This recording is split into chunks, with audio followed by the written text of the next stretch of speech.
La hipotensión postural es un problema clínico frecuente, en especial en la población adulto mayor, que se caracteriza por la reducción de la presión arterial que sucede al pasar del decúbito a la sedestación. Puede abarcar distintas causas que van desde la depresión de volumen aguda o crónica hasta efectos adversos de los antihipertensivos, medicamentos muy utilizados en este segmento de la población. En condiciones fisiológicas, al adquirir la sedestación es esperable lo siguiente. Inicialmente ocurrirá una disminución del retorno venoso hacia el corazón. En segundo lugar, habrá una reducción en el higiene ventricular, lo que deriva en la disminución del gasto cardíaco y la presión arterial.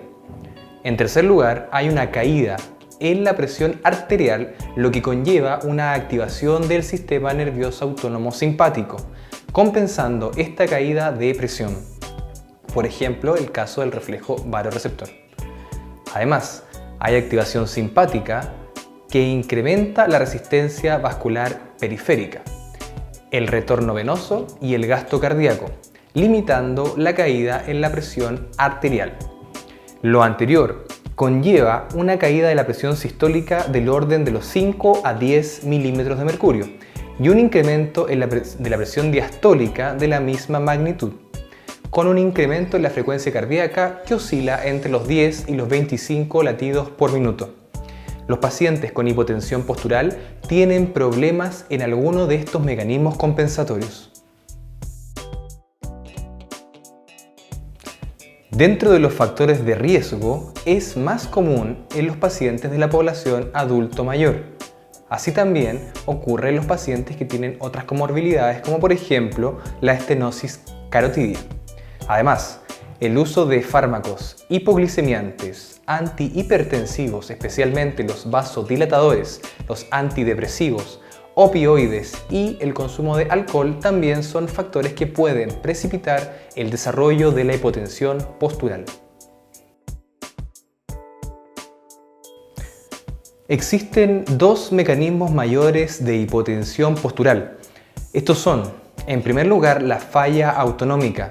Dentro de estas tenemos las enfermedades neurodegenerativas como la enfermedad de Parkinson, la demencia por cuerpos de Levy, la atrofia sistémica múltiple, la falla autonómica pura.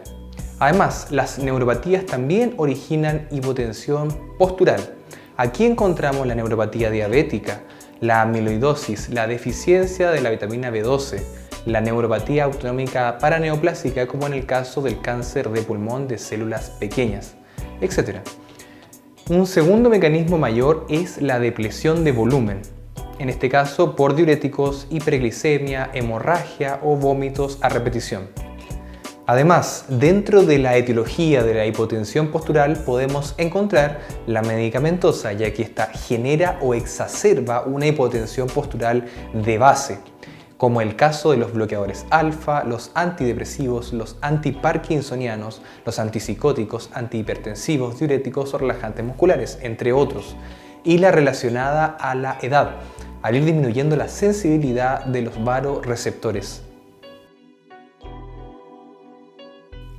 En relación al cuadro clínico, este se genera en relación a un cambio repentino en la postura del paciente, pero además puede asociarse a las comidas, al ejercicio y a la sedestación prolongada.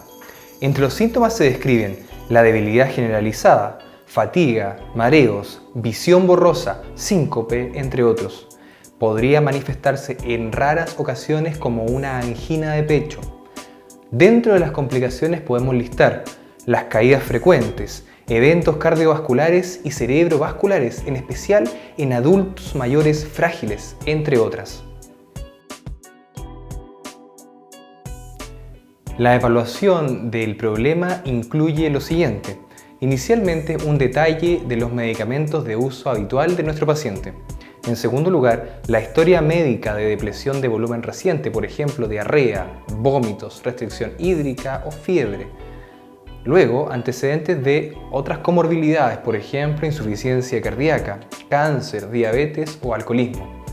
evidencia a la historia y el examen físico neurológico de parkinsonismo, ataxia, disautonomía, entre otros problemas. En el examen físico, la medición de la presión arterial 2 a 5 minutos después de pasar del decúbito a la sedestación, pero teniendo siempre en consideración que nuestro paciente debe haber estado por lo menos 5 minutos en decúbito supino. Considerando los siguientes criterios podemos llegar a establecer la patología de la cual nos estamos refiriendo. Los criterios son los siguientes. En primer lugar, a lo menos 20 milímetros de mercurio de caída de la presión arterial sistólica. En segundo lugar, a lo menos 10 milímetros de mercurio de caída en la presión arterial diastólica. El no aumento de la frecuencia cardíaca en este proceso es un indicador fuerte de la presencia de una falla autonómica. Sin embargo, su aumento no lo descarta. Además, el aumento de la frecuencia sobre 30 latidos por minuto sugiere un síndrome de taquicardia postural, que usualmente no incluye a la hipotensión ortostática. En cuanto a las pruebas de laboratorio, podemos investigar la presencia de anemia, deshidratación o enfermedad cardíaca a través de un electrocardiograma, pero siempre en el contexto de sospecha de patologías de base o cuando el origen de la hipotensión no sea claro. De existir neuropatía puede evaluarse a través de la realización de una electromiografía y prueba de velocidad de conducción nerviosa. Entre otras opciones tenemos el TIL test, test de epinefrina, etc. Pero esto no es necesario, ya que independiente del origen, el tratamiento de la hipotensión ortostática es sintomático, dado que a pesar de una extensiva evaluación, un tercio de los pacientes no tendrá una causa definida. El enfoque del manejo de la hipotensión ortostática se basa en medidas no farmacológicas inicialmente. Dentro de estas podemos listar la eliminación de medicamentos que desencadenen hipotensión como los ya mencionados y/o su reemplazo por otros que apoyen el manejo terapéutico de las comorbilidades de nuestro paciente. Además, podemos aumentar el consumo de agua y sal, utilizar cafeína, utilizar medias elásticas, maniobras físicas, por ejemplo, elevar la cabecera de la cama 10 a 20 grados, alcanzar la sedestación lentamente por etapas, etc. Y el ejercicio es fundamental en el proceso de mejora de esta patología. En el caso de la necesidad de fármacos, estos pueden utilizarse para tratar los síntomas propiamente tal o aquellas enfermedades de base que generan la hipotensión ortostática. En este caso estamos hablando de medicamentos como la fludrocortisona o la midodrina.